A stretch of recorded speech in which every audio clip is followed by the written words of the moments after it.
What's up, guys? Today I thought I'd do a video on a Winchester Model 06. This particular one was made in 1909. It is chambered in 22 long, short, and long rifle.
Alright, so the owner of this rifle gave it to me to see how safe it would be to shoot. She's still really new to firearms and wasn't sure a rifle that looked this rough would be reliable or safe to shoot.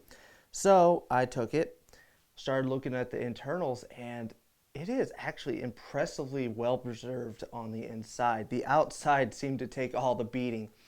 All the springs feel extremely strong. I looked down the barrel and the barrel looks like new. Now, it still has bluing on the barrel, but it is pitting in places, and that magazine tube down here looks a little rough. And same thing with the receiver. But as soon as you start taking it apart and looking at the internals, they still look fantastic. And the fit and finish, or the fit of this, I should say, is fantastic on the inside.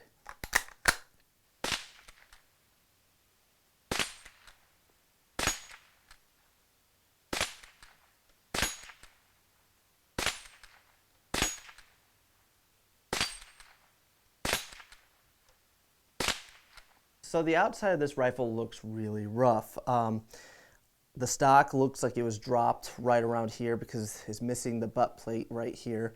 And then there's a giant crack that goes all the way through. I think that this piece originally broke off and then the owner glued it back on. And that piece is missing. I'm trying to get the owner convinced to maybe replace the stock with a reproduction and then keep this somewhere safe. That way, if she ever does decide to sell it, that stock will not be affected and she can shoot this thing more often with a more comfortable stock that's not cracking. On the inside, there is a giant crack on the inside. So I could see this thing breaking over time. I mean, 22s don't really recoil that much, so it may not be an issue, but to err on the safe side, I think she should preserve these parts, and if she's going to shoot it a lot, put a reproduction stock on it. But that's just me.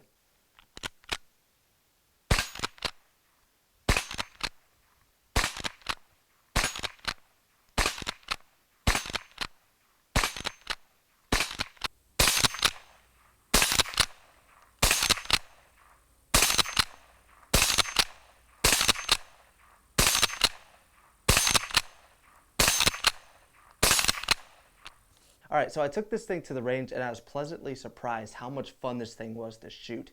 It is not only a smooth action, but the trigger pull, which I'm not going to dry fire it, the trigger pull is around 2 pounds, so it takes nothing to pull that trigger. The sights aren't bad. They're actually pretty nice compared to some of the other 22 rifles from this time period. In 1909, sights were kind of sparse, at least on the 22s that I've shot. So I was actually pretty impressed with how nice those sights were. The pump is very smooth and it weighs nothing. You could pretty much hold this thing with one hand and accurately hit your target at 20 yards. It weighs nothing. On top of it, it actually was a pretty accurate firearm. At 20 yards, I was able to hit a 4-inch target without even trying. Now, I took it out to 100 yards and I took a 8-inch target out there, and off camera, I was able to hit it pretty consistently. But as soon as I turned the camera on, either I heated up the barrel and the groups were opening up, or I just was cursed by the camera being on me. And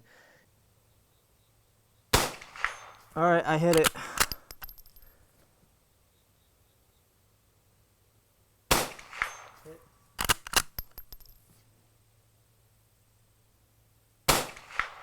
Missed. Now this is actually a takedown model. You take this screw out right here, pull out, and it comes apart just like that. Putting it back in is a little bit trickier. You just have to kind of line everything up, make sure that screw is popped out, and then you screw it back on.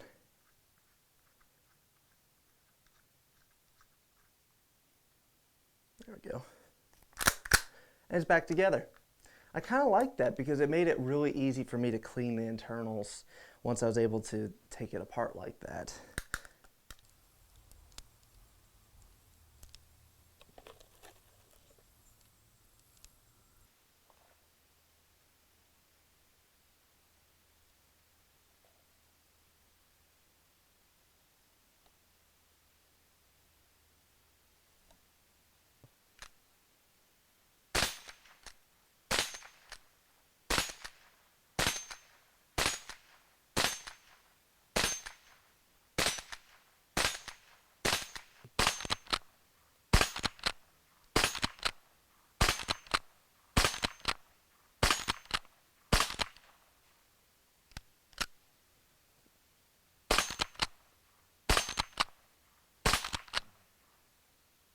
So I hope you guys enjoyed this video. I loved taking this thing out. It was cool to shoot a rifle that's over 100 years old and still is really accurate.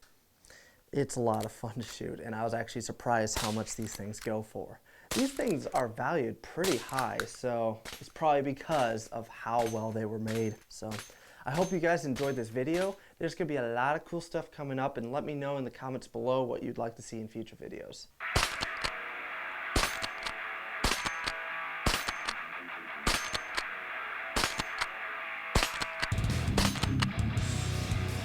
Hello, I'm a man round.